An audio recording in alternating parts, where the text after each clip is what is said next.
ना कर सकता है। तो कहीं ना कहीं वो चीजें थी जो मुझे गुरुदेव की तरफ खींचती ले गई।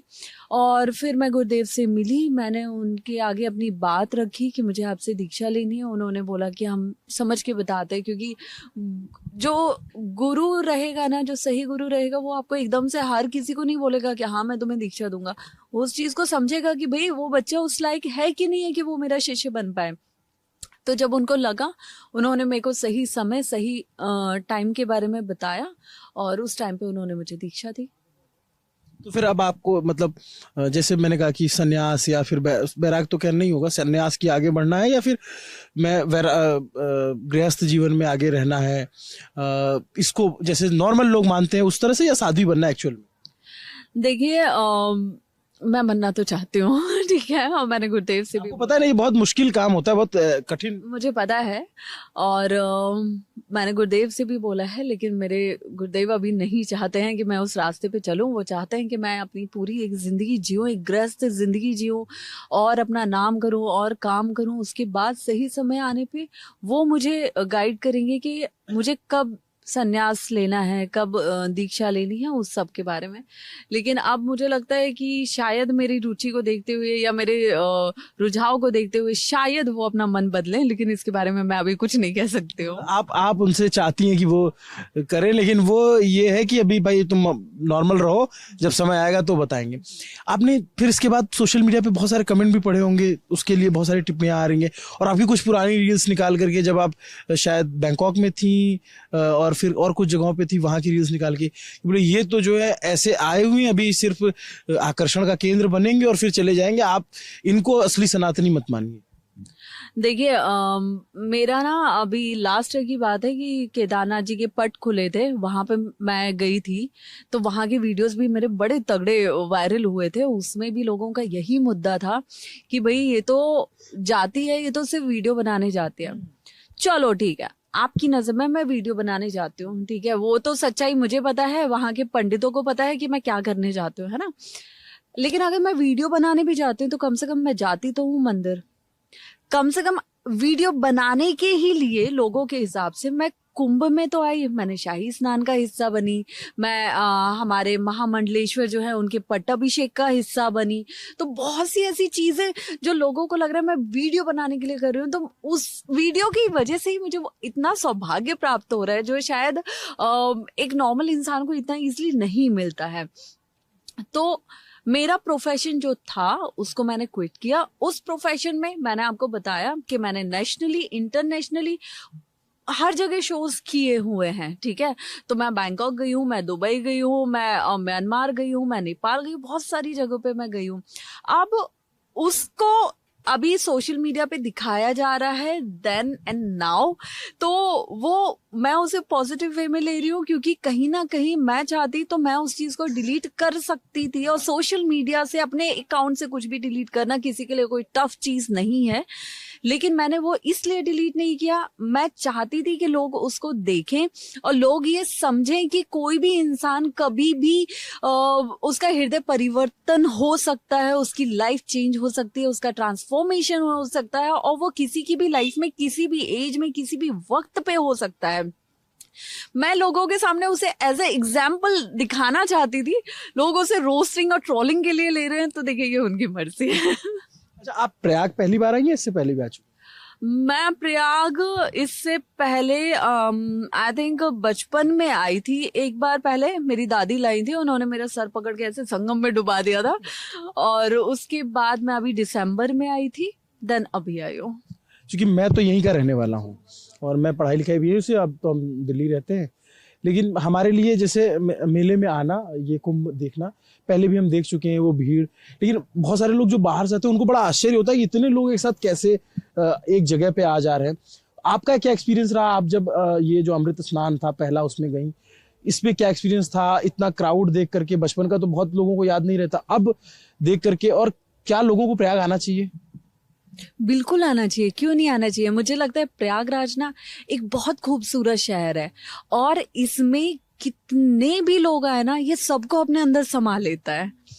यहाँ पे। और सबसे बड़ी बात, मैंने आज जब मैं सुबह अमृत स्नान के लिए गई थी, मैंने एक बहुत अच्छी बात नोटिस की है कि यहाँ पे लोग भले ही भीड़ हो कुछ हो, लेकिन हर कोई इंजॉय कर रहा है, किसी को किसी बात की शिकायत नहीं है। तो प्रयागराज को वैसे भी तीर्थ राज कहा जाता है कि मतलब आप कहीं भी चले जाओ, लेकिन प्रयागराज आना आपको खुद में एक मुक्ति दे देता है, जहाँ पे संगम है, सब चीजें हैं।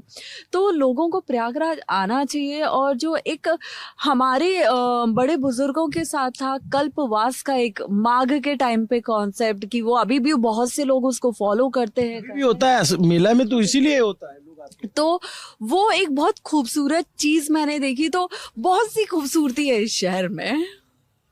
ये प्रयाग की महिमा ऐसी है कि आपको आना चाहिए। तो मैं वो पूरा फिर अमृत स्नान जब हुआ सुबह के टाइम पे, उस समय क्या माहौल था और वहाँ पे क्या मंत्रोच्चार हो रहे थे, क्या जैसे बहुत सारे नागा साधुओं की दीक्षा होती है इसी कुंभ में, वहाँ पे आपने क्या देखा? वहाँ मैं सुबह पहुंची और मैं सच बताऊं तो पहले मैंने गुरुदेव से हरिद्वार आश्रम में बोला हुआ था कि गुरुदेव मुझे थोड़ा डर लग रहा है जाने में, क्योंकि मुझे भीड़ से मैं बहुत डरती हूँ। मेरा एक ही डर है कि मैं भीड़ में नहीं रह सकती हूँ। तो उन्होंने बोला कि तुम भीड़ में नहीं रहोगे, तुमको साथ में ही रखेंगे और तुम डरो मत। मैंने कहा ठीक है। तो मैं बड़ी हिम्मत करके सुबह निकली और यहाँ से पहुंची। गाड़ी वहाँ भीड़ के बीच फंसी। देन उसके बाद हम लोग पहुंचे, तो वहाँ पे मैंने जो पूजा देखे, जो रिचुअल्स देखे, उसके बाद जिस तरह से वो स्टार्ट हुआ पूरी सवारी और जिस तरह से वो गई, वो मेरे लिए ना मतलब लोग बोल रहे हैं कि उसमें क्या खास है, तुमको क्यों इतना अच्छा लगा, but I am telling you कि मुझे वो बहुत मतलब ऐसे गूज बम्स वाला मेरे लिए वो टाइम था कि मैं उसको विटनेस कर पा रही हूँ। मतलब मैं सबको यही बोल रही हूँ कि मैं खुद को बहुत लकी मान रही हूँ। बहुत सौभाग्य वाली बात है कि मैं ऐसी चीजों की, इन चीजों की मैं साक्षी बन पा रही हूँ जो खुद में। और ये वाला जो पूर्ण महाकुंभ है, ये तो खुद 144 वर्षों में हमारे बीच में आया, जैसे हम जिंदगी में एक ही बार विटनेस कर सकते हैं, है ना। तो ऐसी चीज को अगर हम विटनेस कर पा रहे हैं तो मुझे नहीं लगता कि इससे बड़ी कोई सौभाग्य की बात होगी हमारे लिए। बात है। एक बात और बता दीजिए मुझे चलते चलते कि ये जो सारा अभी आपके जो चर्चा में रही और अब ये हो गया कि आप आध्यात्म से जुड़ रही हैं, तो आप कभी बैक टू बेसिस जाना चाहें तो जा पाएंगी? बड़ा मुश्किल, अब बर्डन रहेगा ना आपके ऊपर कि यार मैं ये करूंगी तो लोग जज करेंगे कि अच्छा वहां तो साध्वी बनी घूम रही थी हर्षा और यहाँ पे देखो जो है फिर यूरोप में घूम रही हैं। नहीं देखिए, यूरोप में घूमने में कोई बुराई नहीं है। अब मैं जो कहना चाहता हूँ आप समझ वो मैं समझ रही हूँ। मेरे पास आज की डेट में छोड़िए, पहले से मैं शॉर्ट्स पहनती थी, शॉर्ट ड्रेसेस पहनती थी, ठीक है। मैं जीन्स पसंद नहीं करती थी, मुझे जीन्स काटती थी। तो मुझे अब आज की डेट में मेरे पास 100, 125, 150 अराउंड साड़ीज है। मुझे साड़ी पहनने का बहुत क्रेज है, मुझे हर जगह साड़ी पहनने का।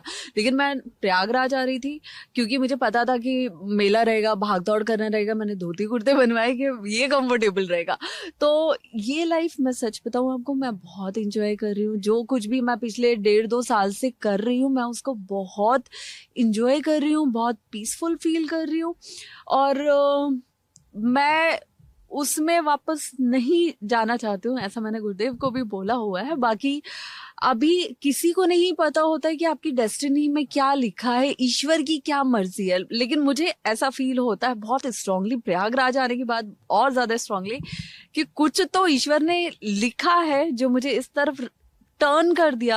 वरना आप देखिए कि करोड़ों की भीड़ में एक चेहरा ऐसे कैसे, मतलब मुझे नहीं समझ में आया कि क्या, क्यों, कैसे, किस लिए। मैं तो कल अपने महादेव से बैठ के बात कर रही थी कि महादेव इतने की तो बात नहीं हुई थी, ये इतना कैसे।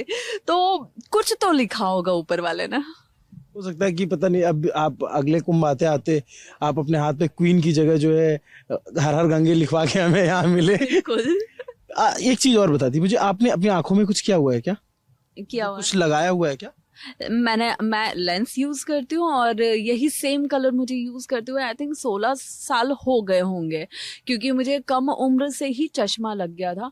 और मेरे पापा ने पहले मुझे वो गोल वाला चश्मा बनवाया था, तो वो मुझे बिल्कुल पसंद नहीं था, तो मैंने लेंस लगाना स्टार्ट कर दिया था। बट क्योंकि मेरा जो आईसाइट है वो कांस्टेंट नहीं था, पावर बार बार बढ़ रहा था तो मैं उसकी सर्जरी नहीं करवा सकती थी, बिकॉज डॉक्टर बोलते हैं कि जब तक आपका पावर कांस्टेंट ना हो जाए तब तक सर्जरी नहीं हो सकती। तो अब वो कांस्टेंट हो गया है, अब मैं उसे कभी भी सर्जरी करवा सकती हूँ। तो ये मेरे जो लेंसेज हैं ये मेरे आई पावर के लेंसेज हैं। इसके कोई साइड इफेक्ट नहीं होते? नहीं। तो ये हर्षा हैं जो प्रयाग आई, झांसी की रहने वाली हैं। झांसी में जन्म हुआ, भोपाल में पली बढ़ी और इंस्टाग्राम पे बहुत फेमस हुई। और उसके बाद जब प्रयाग में आई तो इनकी जो प्रसिद्धि का ग्राफ था वो 2 गुना नहीं, 4 गुना नहीं, कई गुना ऊपर चला गया। तो हमने कहा कि इनसे जाना जाए कि भाई ये सबसे सुंदर साध्वी का जो तमगा मिला है इसकी कहानी क्या है और इसको हर्षा कितना एंजॉय कर रही। तो आपको बातचीत से पता चल गया कि हर्षा एक श्रद्धालु है जो कुंभ में आई हुई है श्रद्धा के साथ में। कैलाशानंद जी जो है उनसे इन्होंने गुरु मंत्र ले रखा है।